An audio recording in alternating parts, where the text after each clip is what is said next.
July. It's 7:36 on the morning line on this Thursday, the 12th of May. Mary and Brian with you, and we're joined by Tommy Vaughn and Sherry Arthur with Central Technology Solutions. Team CTS is in the house. Good morning. Hi. Good morning. Thanks for having us. Tommy, you have your chairs. You're sitting down very low. It's cracking me up. So, all right, this is a story in the news. We have a lot to talk about when it comes to cybersecurity, but I just saw this, that Lincoln College in Illinois is set to permanently close this week. Had you heard about this? It's believed to be the first U.S. college to shut down in part because of a cyber attack. Wow. It was caught in the cyber attack last December. And between that and then COVID, it just became too much for the institution. This was a historically black college. And they got hacked in December and shut down all of their systems. I guess it was a ransomware attack, and it was just too much for them to overcome. So they're going to permanently close their doors this week. What a shame. But yet another victim of a cyber attack.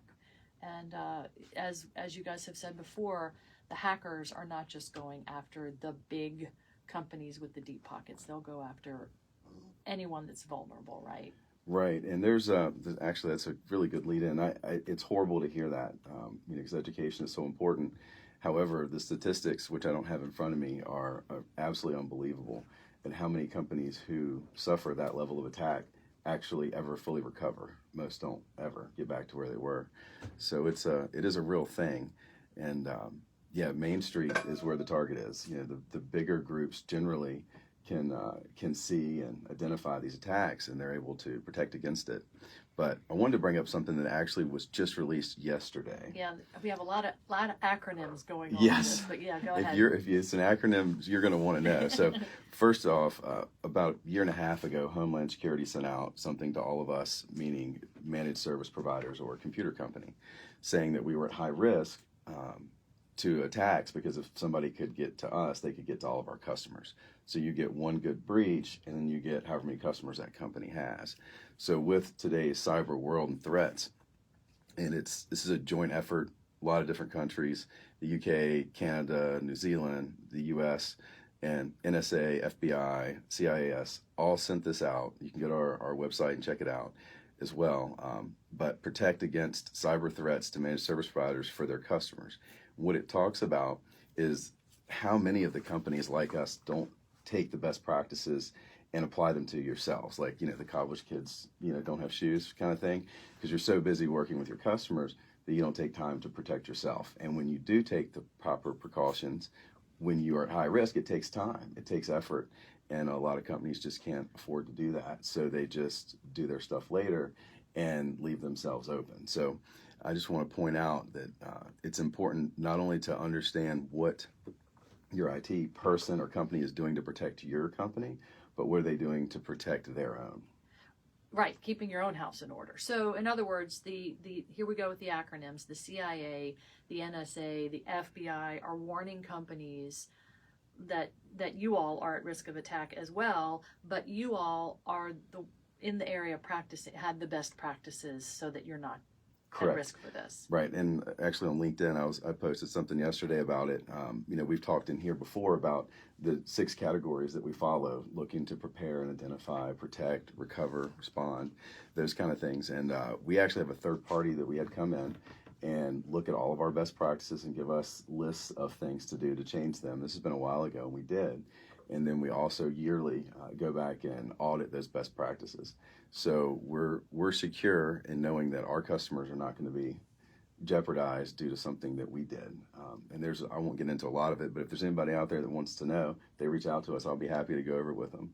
But it is important to know that you're protected, because imagine you're doing everything you think you can. You're paying your IT company, and all of a sudden you get shut down.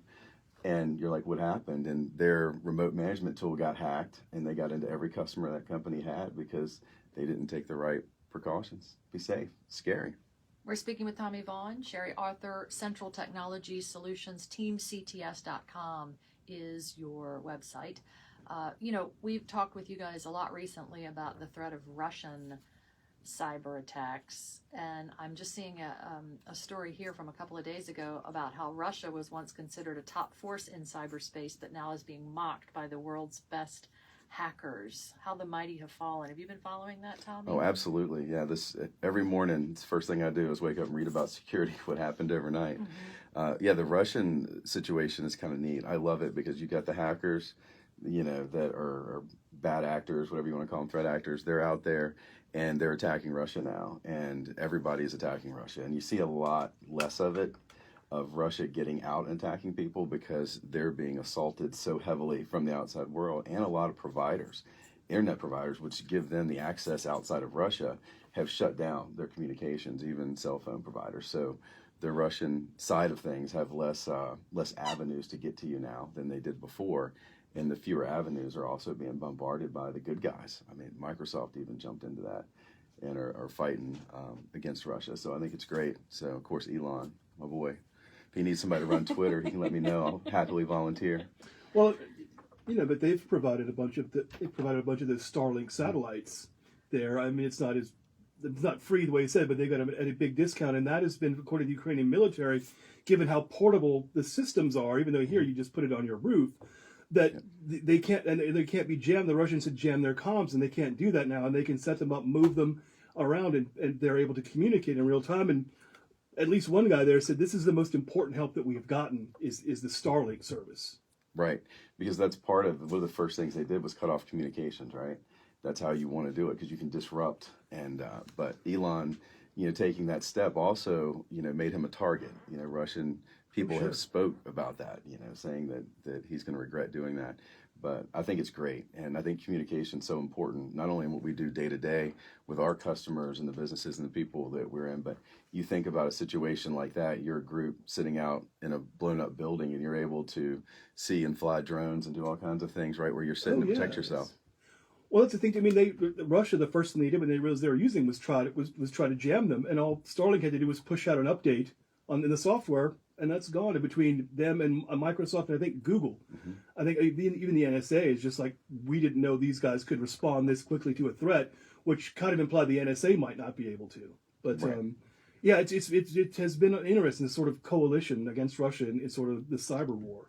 I really am glad that there is news like we're talking about it right now, because the threats have been here for a long time, and a lot of people didn't realize that that they're at risk, right? And we've had even this week we worked with a customer who didn't know it. They got breached. They weren't our customer. They're our customer now. They reached out to us after losing $200,000 in bank transfers that they didn't know, and the IT company they were using didn't have any way to alert that people were accessing their email and accounts. So they brought us in, and we were able to do some forensics and figure out what was going on and get them all squared away and safe now. But it's interesting to hear this company, local company, talk about how they didn't think they were at risk because they just do X. I just do X, and I don't need all that.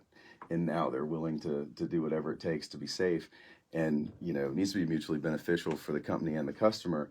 But the one thing I see as a barrier to entry here isn't necessarily price as much as it is the discomfort of change. And it's you got to.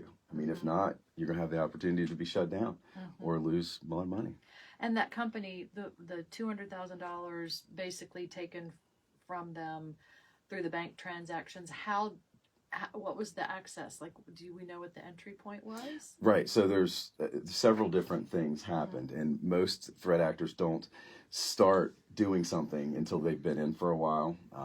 But the idea is if you get into, if you're using, I don't care what it is, any kind of email server, especially if it's hosted, if you don't have any alerting on that or any way to know somebody from Brazil is trying to log in, you just don't know because it's not inherent in the systems. It's a third party thing, and then of course you got to monitor those logs, or what good does it do you, right? But the idea is you get in somebody's email. Now I'm in your email, and I can go reset your password at your bank, get the email. You never even know you got it because I deleted it right when it came in. I don't even change your password, and then I get into your browser, and so I log in to Google through Google on my computer locally. I have your credentials, or I reset them because I have your email. Now I'm in as you, right? So now I'm acting as you, and I haven't even hacked your computer yet. But now I have all your passwords because, again, most people use the same passwords. And we found even at this company, they had 70 or 80 different sites with the same password and username saved in the browser, which means if I log into the browser, I don't even have to know the password because it's all saved there.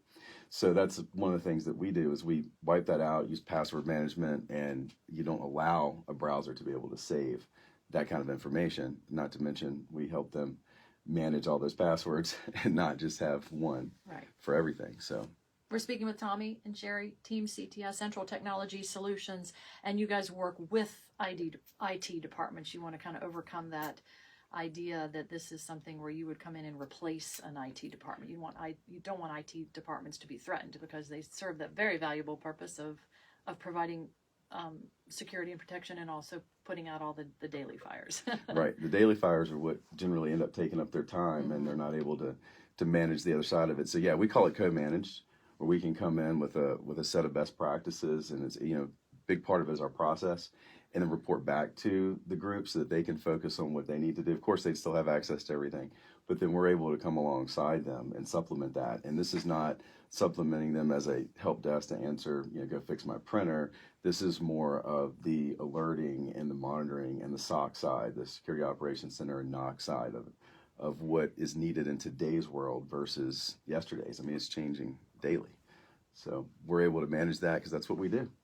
TeamCTS.com. And Tommy, I know that you are on the board of directors for the YMCA of Central Virginia, and you guys have an annual campaign going on. We do, and I appreciate the commercials. I hear Mary Taylor is absolutely wonderful. Jay, the whole team over there is great, and the YMCA does so much more than gym and swim.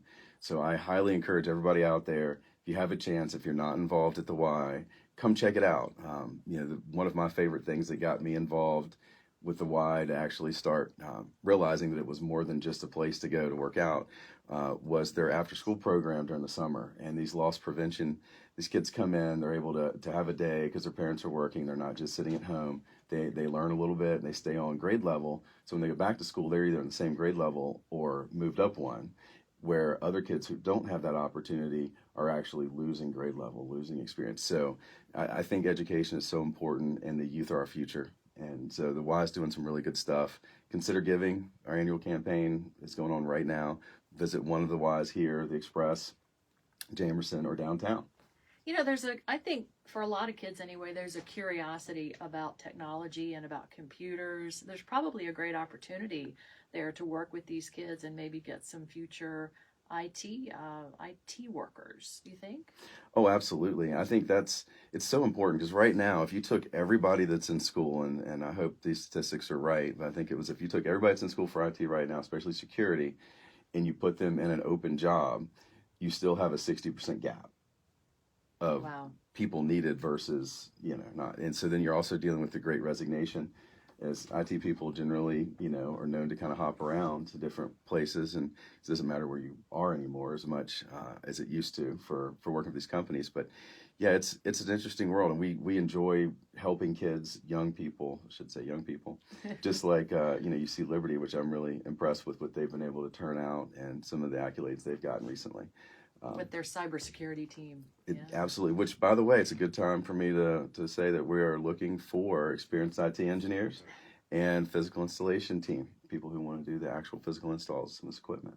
So if you want an opportunity to come to a great company, CTS, give us a look. TeamCTS.com, Tommy Vaughn, and thanks for all the hard work that you're doing with the YMCA of Central Virginia. And that website is ymcacva.org.